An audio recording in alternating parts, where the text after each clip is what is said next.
My boss refused my title change and called me replaceable. Then the client database suddenly locked. My boss told me titles are for leaders, and I'm just a coder. 48 hours later, his entire system locked him out, and he was begging me to come back for triple my salary. Some lessons cost more than others. Buckle up because this one gets good.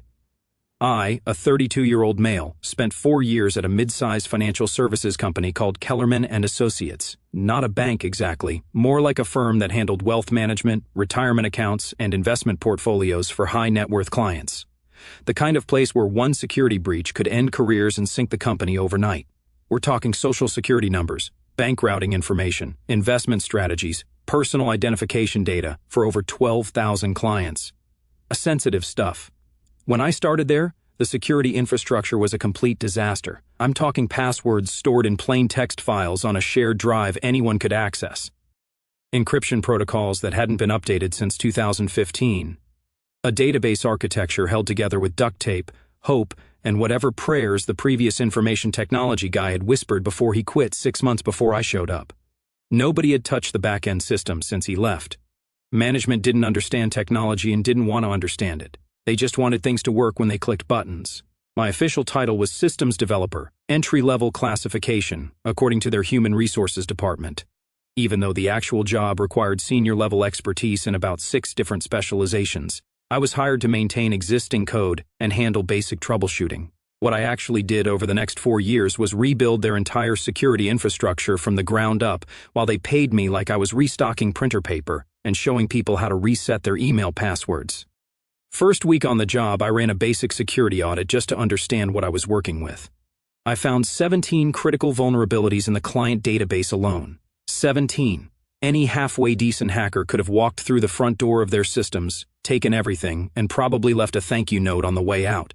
I documented all of it in a detailed report with severity ratings, potential consequences, and recommended fixes. I presented it to my direct supervisor, the director of operations, a guy named Gerald Whitman. Gerald was in his mid-50s, with silver hair and expensive suits that probably cost more than my monthly rent.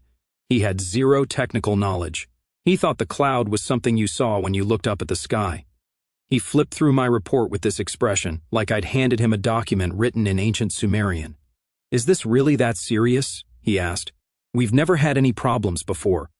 I spent 20 minutes explaining how one successful breach could result in federal investigations, regulatory fines potentially in the millions, class action lawsuits from affected clients, and the complete destruction of the company's reputation built over 40 years.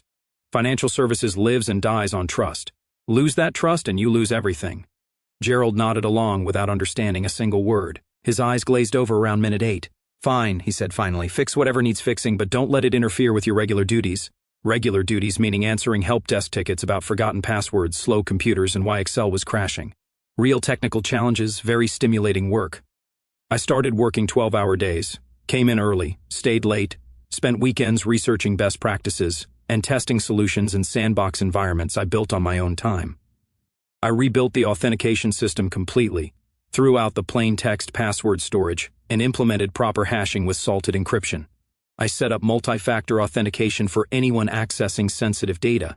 I created audit trails so every access attempt was logged and traceable. Then I tackled the database encryption. This is where things got interesting. The existing encryption was a joke, a standard library implementation that anyone with a computer science degree could crack in an afternoon. For a financial services firm handling this much sensitive data, we needed something bulletproof, something custom, something that would make federal regulators nod approvingly instead of reaching for their citation pads. I spent 8 months designing and building a proprietary encryption framework from scratch. Not because I wanted to show off, but because the off-the-shelf solutions weren't adequate for their specific needs. The regulatory requirements, the data structure, the access patterns, everything pointed toward a custom solution. Core innovation was a rotating key architecture. Every 48 hours, the system automatically generated new encryption keys based on a mathematical algorithm I developed specifically for this application. The old keys would expire, and the new ones would take over. Seamless transition, zero downtime, maximum security. Even if someone somehow obtained the current encryption keys, they'd be useless within 2 days. The rotating system meant any breach had a built-in expiration date. But here's the thing about custom encryption systems that management never understood. They require ongoing maintenance from someone who actually understands how they work.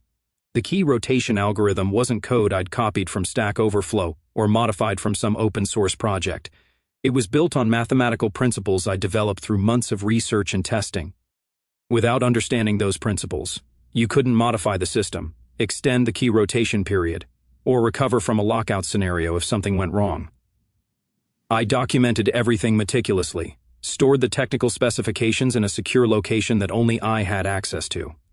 I made sure the system ran perfectly for 3 years without a single incident, a single breach, or a single compliance failure.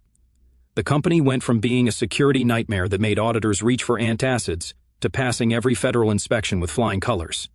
Regulators who used to schedule follow-up visits started sending routine approval letters instead. Client confidence increased. New business rolled in. The company's reputation in the wealth management space improved noticeably, all because of infrastructure work that happened invisibly in the background.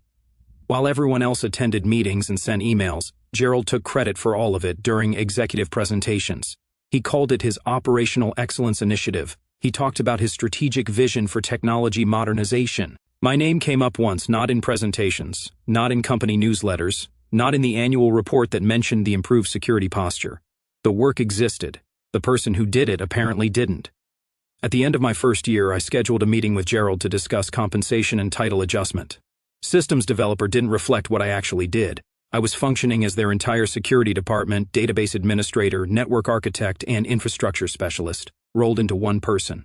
I wanted senior security engineer, at minimum, something that matched the reality of my responsibilities. Gerald leaned back in his leather chair and gave me what I came to recognize as his concerned mentor expression, the one he used when he was about to say no while pretending he was on your side. I appreciate your dedication, he said. Really, I do, but title changes require executive approval and there's a process. Let me look into it and see what's possible. Months passed. Nothing happened. I asked again during my annual review in December. Gerald said budgets were tight after the holiday season, and we should revisit in the second quarter. I documented the conversation in an email summary sent to him and a human resources professional. Factual, creating a paper trail without being obvious about it. The second quarter came and went, no revisit. My second year, I expanded the security framework to include real-time threat monitoring. I built alert systems that notified me immediately if anyone attempted unauthorized access. I caught 3 separate phishing attempts targeting executive assistants who had access to client files. I stopped all 3 before any damage occurred. I wrote detailed incident reports. I suggested employee training protocols. Gerald forwarded my reports to the executive team with his name at the top. I asked for a raise and title change again. I came prepared this time with market research. The average salary for someone with my responsibilities and experience was almost double what Kellerman was paying me. A title wasn't just about ego or vanity. It affected future job prospects, industry recognition, and internal credibility when I needed other departments to take security recommendations seriously. Gerald nodded thoughtfully and said he completely understood my concerns. He said he'd advocate for me personally with the Executive Compensation Committee. He shook my hand and told me, these things just take time. In established organizations, nothing happened again. Meanwhile, the company hired 2 new project managers at salaries higher than mine. Their job was to organize meetings about upcoming projects and send calendar invites for the meetings they'd organized. Very strategic work. They had impressive titles: Senior Project Lead, Strategic Implementation Coordinator. Neither one could explain what a database was if you gave them a dictionary and 3 hours. My third year, I stopped asking politely and started putting things in writing. Formal requests through human resources channels, documented evidence of market rate disparities, comparisons to similar roles at competitor firms, everything professional and factual, and impossible to ignore. Gerald called me into his office, looking annoyed that I'd gone through official channels instead of trusting his vague promises. "You're making this more complicated than it needs to be," he said. "Human resources has processes and paperwork and committees. I told you I was handling it. It's been 3 years. Nothing has changed. These things take time. How much time? What's the actual timeline? What are the specific criteria I need to meet?" He didn't have answers because there weren't any. The criteria was whatever he decided it was on any given day. The timeline was never. The process was designed to make me give up asking. I stopped pushing, but I also started interviewing elsewhere, quietly testing my market value. Every conversation confirmed what I already knew. My skills were worth significantly more than Kellerman was paying. I had options. I just hadn't exercised them yet. My fourth year, everything accelerated toward the collision point. Gerald announced in early January that he was restructuring the technology oversight function. He was bringing in a new operations manager to handle the technology side of things and provide strategic leadership for digital initiatives, someone with fresh perspective and executive presence. Her name was Patricia Vance, 30 years old, a master of business administration from a respectable program, and zero technical background whatsoever. She'd previously worked in retail management, and before that spent 2 years as an assistant at her father's real estate company. Oh, and her father was David Vance, one of Kellerman's founding partners. The guy who still had his name on the original charter documents. The guy who'd stepped back from daily operations a decade ago, but still sat on the board and still had opinions about how things should run. Patricia was introduced at a company-wide meeting in February. Gerald stood at the front of the conference room beaming like he'd just announced a cure for cancer. He called her a dynamic leader with innovative perspectives and natural executive presence. He said she'd be overseeing all technology operations, including my security function, and reporting directly to him, my department, meaning me. I was still the only person in it after 4 years. No budget for additional headcount, according to Gerald. Though, apparently, there was budget for a 6-figure salary for the founder's daughter to manage someone she couldn't possibly understand. Patricia's first week, she scheduled what she called an orientation meeting with me. I walked in expecting a conversation about actual technical infrastructure. Maybe she wanted to understand what systems existed, what vulnerabilities we'd addressed, what my priorities were. Reasonable stuff for someone taking over technology oversight. Instead, she spent 45 minutes talking about synergy and cross-functional optimization and leveraging core competencies for enhanced stakeholder value delivery. Business school buzzwords strung together like Christmas lights. When I tried to explain the actual technical infrastructure I managed, she held up her hand and smiled. "I don't need the weeds," she said. "That's your job. I'm here to provide strategic direction and stakeholder management. You keep the engines running and let me worry about where we're driving." Strategic direction, meaning she wanted to make decisions without understanding what those decisions affected. Stakeholder management, meaning she wanted to take credit for successes and blame me for failures. Keep the engines running, meaning do all the actual work while she collected the salary, the title, and the corner office with the window. Same pattern Gerald had established, just with a younger face and better hair.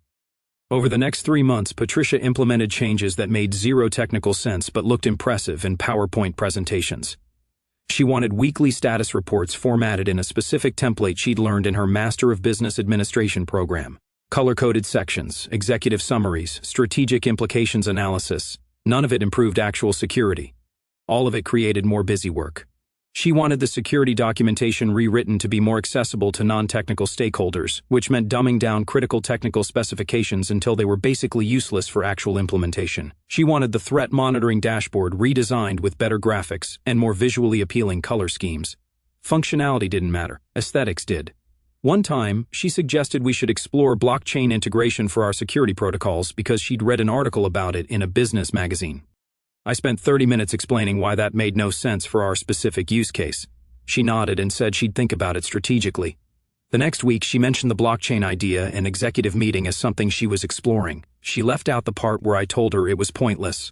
Meanwhile, I kept the actual systems running. I fixed problems before they became disasters. I maintained the encryption infrastructure through 2 key rotation issues that could have caused serious problems if I hadn't been monitoring constantly.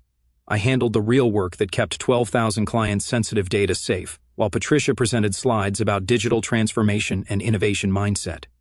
Then came the Thursday in April that changed everything. I'd been tracking job openings for months by this point. I had conversations with 3 different companies that seemed promising. One was a direct competitor with a legitimate security architect role that paid almost triple my current salary. I had options, real ones, but I wanted to make one final attempt to get what I deserved at Kellerman before walking away from 4 years of invested work and built relationships. I scheduled a meeting with Gerald directly. I went over Patricia's head because I knew she'd just redirect me into process and procedure designed to make me give up. I came prepared with documentation that would have made any human resources professional weep with its thoroughness. Market salary data from 3 different compensation surveys, a comprehensive list of every project I'd completed over 4 years with estimated value delivered, the security audit results that had impressed federal regulators, industry certifications I'd earned on my own time, speaking invitations I'd received from professional organizations, 4 years of contribution summarized in a 12-page report with appendices. Gerald kept glancing at his watch during my presentation. 5 minutes in, he interrupted. "I appreciate your dedication," he said. Same words he'd used 3 years ago, but I think there's some fundamental confusion about your role here and what you're actually asking for.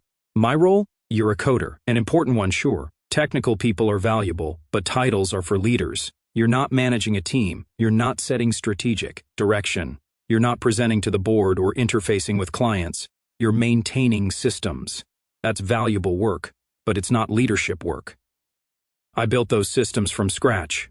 The encryption infrastructure alone took 8 months of 12-hour days. Gerald waved his hand dismissively. Building and leading are different skill sets. Patricia leads the technology strategy. You implement it. That's the structure we've established, and it's working well. Working well? Patricia doesn't understand the first thing about what I actually do. Last week she asked me why we couldn't just use Google to secure our client data. She's learning, growing into the role. That's normal for any new leader. So Patricia gets a leadership title and a 6-figure salary for asking questions and attending meetings, while I get called a coder for building the infrastructure that keeps this company compliant with federal security regulations. Gerald's expression hardened. The friendly mentor mask slipped, and I saw something colder underneath. "I don't appreciate your tone," he said. "Patricia has executive confidence for a reason. If you can't work productively within the structure we've established, then maybe this isn't the right environment for your career anymore." Something clicked in that moment. Not anger exactly, more like clarity, crystal clear. Suddenly, I'd spent 4 years waiting for people to recognize my value, hoping that if I just worked harder and delivered more and documented better, they'd eventually see what I contributed. They'd finally connect the dots between the secure systems and the person who built them. They'd understand that the compliance wins and the regulatory approvals and the client confidence all traced back to work I did alone in the server room at midnight. They never would. They'd structured their entire worldview around the idea that people like me were interchangeable parts, replaceable units, just coders. The fact that I'd single-handedly prevented multiple potential disasters and built competitive advantage they took for granted didn't register because it happened invisibly. The fact that Patricia couldn't do any of it didn't matter because she had the right last name and the right presentation skills. I stood up from my chair. "You're right," I said. "This isn't the right environment for me. I quit." Gerald actually laughed like I'd made a joke. "You can't be serious." "I'm completely serious. Effective immediately." His face changed fast. The condescending amusement disappeared and something like concern flickered through. "You can't just quit. There's transition work, knowledge transfer. We need 2 weeks' notice, minimum. The security systems require the..." "Check my employment contract," I said. "I'm at will. No notice period required either direction. You could fire me today without cause. I can quit today without cause. That's how at-will employment works. But the systems need maintenance. The encryption protocols need monitoring. You can't just walk away from. I'll write up a summary of current system status before I leave today. Basic information about where things stand. Beyond that, you'll need to figure it out yourselves. That's what leadership is for, right?" I walked out before he could respond. I went straight to my desk. I spent the next 2 hours writing the most minimal handover document I could justify as professional. Current system status, login credentials for administrator accounts, which I knew they'd disable immediately anyway. Location of documentation folders on the shared drive. Basic information that told them where to find things without explaining how any of it actually worked. The detailed encryption system documentation. The mathematical foundations of the key rotation algorithm. The maintenance procedures required to keep everything functioning. That was stored in a secure repository that only I had access to. When I logged out of my account for the last time, that access went with me. I wasn't sabotaging anything. I wasn't deleting files or planting malware or doing anything unethical. I was simply leaving a job that didn't value my contribution and taking my expertise with me.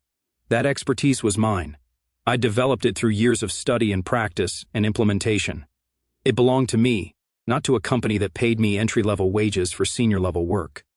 Patricia appeared at my desk around 4 p.m., looking confused and slightly panicked. Gerald said, "You resigned?" "That's correct. But we have the quarterly security review next week. You were supposed to present our compliance status to the regulatory auditors. I'm sure you can handle it. You're the technology leader after all. Strategic direction, stakeholder management, all that stuff." She stared at me like I'd started speaking a language she didn't recognize, which, I guess in a way I had. I gathered my personal items from the desk. One coffee mug that said, "Have you tried turning it off and on again?" A few technical books I'd brought from home. A photo of my dog, Max. 4 years of my professional life fit into a cardboard box small enough to carry with one hand. I walked out of that building at 4:47 p.m. on a Thursday afternoon in April. I didn't look back. I didn't say goodbye to anyone except Janet in accounting, who I'd always gotten along with. She looked sad but not surprised. I drove home in silence. I ordered pizza. I sat on my couch with Max curled up next to me and felt absolutely nothing. No regret, no second guessing, no panic about what I'd just done. Just the calm certainty that I'd finally made the right call. Friday morning, I woke up to 17 missed calls and 43 text messages, all from Gerald, Patricia, and random coworkers I barely talked to. Even the company's human resources director, Sharon, had tried reaching me twice. I ignored all of them. The voicemails were a progression of emotion. They started with Gerald sounding annoyed that I'd left without proper transition documentation, then confused about some system alerts nobody understood, then concerned about error messages appearing on Patricia's dashboard, then genuinely worried about warnings related to the encryption subsystem. I made breakfast, scrambled eggs and toast. I took Max for a long walk around the neighborhood. I went to the gym. I let my phone blow up without looking at it. By Friday afternoon, the emails started coming. Formal requests from human resources for information about the security infrastructure. Technical questions about specific error codes Patricia had forwarded without understanding. Demands that I respond immediately due to the urgent and time-sensitive nature of the situation. I didn't respond. Friday evening, my girlfriend Rachel came over for dinner. I told her the whole story, the 4 years of being underpaid, the title change request that went nowhere, Gerald's comments about titles being for leaders, the decision to walk away. She listened carefully. Rachel worked in hospital administration. She understood workplace politics and organizational dysfunction. "So, what happens now?" she asked. "Now I find a job that actually values what I bring to the table. I already have some leads." "And Kellerman?" I shrugged. "They figure it out or they don't. Not my problem anymore." She nodded slowly. "You seem really calm about this." "I am calm. First time in 4 years I don't feel like I'm waiting for permission to be recognized. I'm done asking, I'm done hoping, I'm just done." Saturday morning, 48 hours since I'd quit. My phone rang at 6:47 a.m., Gerald's personal cell number. I let it go to voicemail. The message was pure panic. His voice cracked halfway through. "The entire database is locked," he said. "Nobody can access anything. Client records, financial data, account information, everything. The encryption system is showing some kind of key expiration error, and nothing we've tried has worked. We need you back here immediately. Name your price, whatever you want, whatever title, whatever salary. Just please call me back." I smiled, made coffee, took my time. What Gerald didn't understand was that the encryption system I'd built operated on a 48-hour key rotation cycle. Every 2 days, the system automatically generated new encryption keys and deprecated the old ones. The algorithm that generated those new keys was based on mathematical principles I developed specifically for their infrastructure. Without understanding those principles, you couldn't generate valid keys. Without valid keys, you couldn't decrypt the data. Without decrypting the data, you couldn't access anything. The system worked exactly as designed. It just happened to be designed by someone they dismissed as replaceable. Just a coder. I waited until 10 a.m. to call Gerald back. I let him stew in the panic for a few more hours. He answered on the first ring, voice ragged and desperate like he hadn't slept. "Thank God," he said. "We need you back here right now. The entire database is completely inaccessible. Nothing works. Patricia's been trying to reach the original software vendor, but they said our encryption system is custom and they have no documentation for it. Because I built it from scratch, remember?" Long silence on his end. "I remember you telling me I was just a coder," I said calmly. "That titles are for leaders. That maintaining systems isn't real leadership work." "I didn't mean..."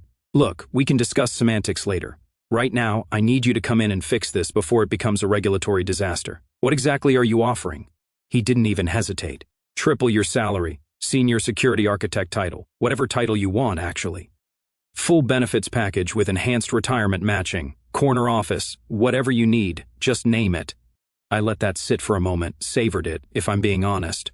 4 years of being underpaid and undervalued and dismissed as interchangeable, and suddenly my worth was crystal clear. Not because they'd gained new respect for my abilities or recognized the value I'd provided all along, but because they were desperate. "No," I said. "No." "What do you mean, no?" "I mean, I'm declining your offer. I don't work there anymore. I have no interest in working there again." "But you have to help us. We have client obligations, regulatory requirements.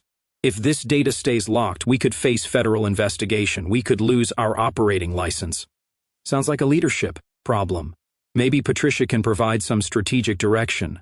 This isn't funny, Gerald's voice rose. People could lose their jobs over this. The company could go under. 12,000 clients could have their financial information trapped in a system nobody can access. You should have thought about that before you told me my work didn't matter. I hung up. The rest of Saturday was peaceful. I took Max to the dog park, cooked dinner, watched a documentary about deep-sea exploration, went to bed early, and slept better than I had in years. Sunday morning, Gerald showed up at my apartment building. He somehow got through the lobby security by telling them he was my uncle visiting from out of town. I watched him through the peephole for a solid 2 minutes before deciding to open the door. He looked like he'd aged 10 years in 2 days. His suit was wrinkled and stained. His tie was missing entirely, dark circles under his eyes, hair disheveled. "Can we talk?" he asked. His voice was pure. "Right now, please, I'm begging you. Whatever happened between us, whatever I said, I apologize. I apologize completely. The company needs you. I need you." The company had 4 years to show me it valued my contribution. It chose not to. You chose not to. We made mistakes. I made mistakes. I admit that freely. But punishing 12,000 clients because of management failures isn't fair to them. "I'm not punishing anyone," I said. "I quit a job where I was underpaid and disrespected. What happens after my departure isn't my responsibility. I didn't break anything. I didn't sabotage anything. I simply stopped maintaining systems that required my expertise to function." Gerald's jaw tightened. "We could pursue legal action. You clearly designed this system to fail intentionally if you ever left." "I designed the system to be maximally secure for your client's sensitive data. That security includes sophisticated encryption that requires ongoing maintenance from qualified personnel. You chose not to develop that qualified personnel. You chose to underpay and dismiss the one person who understood the system. That's on you, but you're welcome to have your lawyers review my work. Everything I did was documented, authorized, and within the scope of my employment. I didn't plant any traps. I didn't create any backdoors. I simply left." He stood there in my doorway for a long moment. The desperation in his eyes shifted to something calculating, trying to find another angle, another leverage point. "What would it take," he asked finally, "not to come back permanently, not even to work for us again, just to fix this one issue? Restore access, get the systems functioning, on a consultant basis, whatever hourly rate you want." I thought about it carefully, not because I was tempted, but because I wanted to make sure my answer was absolutely clear and unambiguous. "Nothing," I said. "There's nothing you could offer that would make me help you. Not money, not titles, not apologies. Not because I want revenge or want to watch you suffer, because I don't. I don't want any relationship whatsoever with a company that only values people when it's desperate. You had 4 years to treat me fairly. You chose not to. That choice has consequences. I don't owe you anything. I don't owe Kellerman anything. And I'm certainly not going to rescue you from a situation your own decisions created." I closed the door. He stood there for another minute. I heard him walk away eventually. Monday morning, I had 3 interviews scheduled with companies I'd been cultivating relationships with for months. Good companies with competitive compensation and cultures that actually seemed to value technical expertise. I spent the day having real conversations with people who understood what I brought to the table. People who asked intelligent questions about my experience and seemed genuinely interested in the answers. Meanwhile, Kellerman and Associates was in full crisis mode. I heard about it later from Janet, who'd stayed in touch through text messages. Patricia had tried to hire emergency consultants to crack the encryption. 4 different security firms looked at the system and said it would take weeks to reverse engineer, assuming it was even possible. The mathematical foundations were too specialized, too custom. Gerald tried reaching out to professors at my alma mater, thinking they might be able to help with the algorithm. Dead end. The mathematics were my original work, not something I'd learned in any class. The board held an emergency meeting Monday night.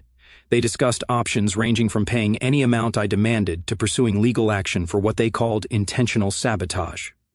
Their outside counsel advised strongly against the legal route. I hadn't broken any laws, I hadn't violated any contracts. Everything I'd done was completely legitimate. Building sophisticated, secure systems and then leaving when mistreated wasn't a crime. It was just good sense. Tuesday morning, the company's largest client called to ask why they couldn't access their quarterly statements. Then 3 more clients called with similar questions.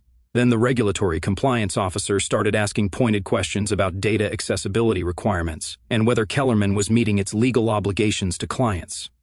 By Tuesday afternoon, Kellerman had hired an outside security firm on an emergency basis to attempt a complete system reconstruction. Estimated timeline, 6 to 8 weeks. assuming they could eventually figure out my encryption methodology. Estimated cost, somewhere north of $500,000, including the consultants, the infrastructure rebuild, and the client communication team they'd need to manage the fallout. The irony was painful. They could have given me a $25,000 raise and a title change that cost them literally nothing. Instead, they were spending 20 times that to fix a problem that wouldn't have existed if they treated me with basic professional respect. Wednesday, I accepted a job offer from Meridian Financial Services, senior security architect position, salary almost triple what Kellerman had been paying me, a signing bonus that would cover 6 months of my rent, stock options, comprehensive benefits, and actual respect from people who understood what my skills were worth. The hiring manager there had apparently seen my work mentioned in security industry publications from the compliance audits. She said the encryption framework I'd developed had gotten attention in professional circles, not because I'd promoted it myself, but because auditors and regulators had referenced it as an example of best practices. She said they'd been trying to figure out how to recruit me for months, but couldn't find current contact information since I wasn't on LinkedIn. Thursday evening, I got one final call from Gerald. His voice was calmer this time, resigned, almost defeated. "The board is considering bankruptcy," he said flatly. "If we can't restore client access by the end of next week, we'll face regulatory action that could force us to shut down entirely. We're also facing potential class action from clients who can't access their own financial records." "I'm sorry to hear that." "Are you really?" His voice carried an edge of bitter accusation. "You designed this system knowing exactly what would happen when you left." "I designed this system to protect your client's sensitive data from security breaches. The fact that it also requires qualified personnel to maintain is standard for any sophisticated technical infrastructure. That you didn't develop qualified personnel isn't my fault. That you didn't value the one person who understood it isn't my fault either. Consequences, right?" His voice dripped skepticism. "You could have prevented all of this," I said.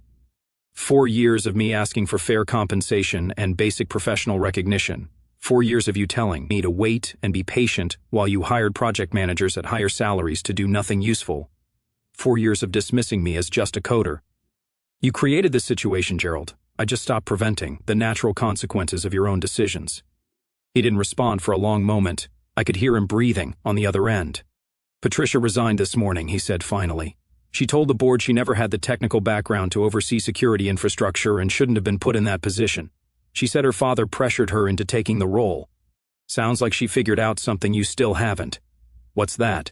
That leadership means taking responsibility for failures, not just claiming credit for successes. I hung up. 2 weeks later, Kellerman and Associates filed for Chapter 11 bankruptcy protection. The security firm they'd hired managed to eventually recover most of the client data after 8 weeks of intensive work, but not before federal regulators launched formal investigations into data accessibility violations. 3 separate class action lawsuits got filed by clients who couldn't access their own financial records during tax season. The lead attorney on one of those suits called it the most preventable corporate collapse he'd ever seen. Janet kept me updated through text messages. The week after the bankruptcy filing, she sent me a photo of Gerald's empty office, cleared out overnight. No goodbye email, no farewell meeting, just gone. The board had asked for his resignation, and he'd given it within the hour. She said he'd been escorted out by security while carrying a single box, the same size box I'd carried out 6 weeks earlier. Funny how that worked. Patricia lasted 3 more days before she resigned, too. Janet said she'd been crying in her office when the news broke that clients were filing lawsuits. Her father, David Vance, stepped down from the board the same week. Conflict of interest concerns, now that the lawyers were circling. The Vance family name got dragged through every financial news outlet in the region for the next month. The dominoes kept falling. The head of human resources got terminated after the board discovered she'd buried 4 years of my written compensation requests without forwarding them to the executive committee, like Gerald had claimed. It turned out he'd been telling her to file them away and forget about them. Paper trail worked both ways. She tried to claim she was just following orders. The board didn't care. They cleaned house completely. 2 of the project managers I'd mentioned earlier, the ones making more than me to organize meetings, both got laid off in the restructuring. It turns out when you're cutting staff, you start with the people who don't actually produce anything. Strategic Implementation Coordinator doesn't sound as impressive when the company can't access its own client database. Meanwhile, I started at Meridian Financial Services, corner office with actual windows, a team of 4 people reporting to me. First week there, I sat in on a planning meeting where the chief executive officer asked the technical staff for input before making infrastructure decisions. I almost fell out of my chair. She wanted to understand the technical implications before committing resources. Novel concept. First month, I redesigned their encryption protocols. I built something even more elegant than what I'd created at Kellerman. I documented everything properly. I cross-trained the whole team, so no single person was critical. My new boss reviewed my work and sent me a message saying it was the most thorough security architecture she'd ever approved. She asked if I'd be willing to present it to the board. I said yes. That presentation led to a budget increase for my department, new equipment, 2 additional hires, resources I'd been begging Gerald for at Kellerman that he'd always said weren't in the budget. 3 months in, I got a LinkedIn message from someone at the restructured Kellerman, a new information technology director they'd hired to rebuild from scratch. He said he'd heard I was the best in the region. He wanted to pick my brain about security architecture. He offered to pay consulting rates. I didn't respond. A week later, he messaged again. He said they were really struggling. The recovery firm had gotten the data back, but nobody understood how to build proper security infrastructure going forward. They were essentially starting from zero with a fraction of their former client base and a damaged reputation. I still didn't respond. 6 months after starting at Meridian, I got invited to speak at an industry conference about encryption architecture for financial services. Standing room only, lots of questions afterward. My boss flew in from the main office just to watch the presentation. She said she wanted to see what all the buzz was about. One guy hung back until the crowd cleared.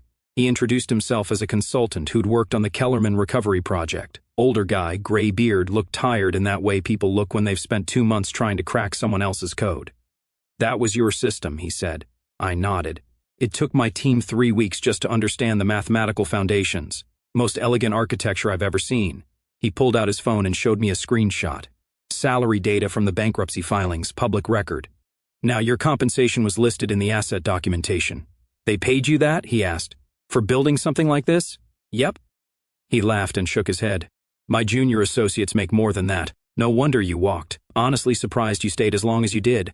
We shook hands and he left. My boss was waiting by the exit. She'd heard the whole conversation. Is that true? She asked about the salary. Every word. She shook her head. Their loss. Our gain. Janet texted me that same week with the final update on Gerald. He'd been trying to get hired at other wealth management firms in the city for months. Word had gotten around about what happened, about how he'd driven out the one person who understood the critical systems, about the things he'd said in that final meeting. 3 different firms had interviewed him and passed. One hiring manager apparently told him directly that his reputation preceded him. The last she heard, he was doing freelance consulting from his home office.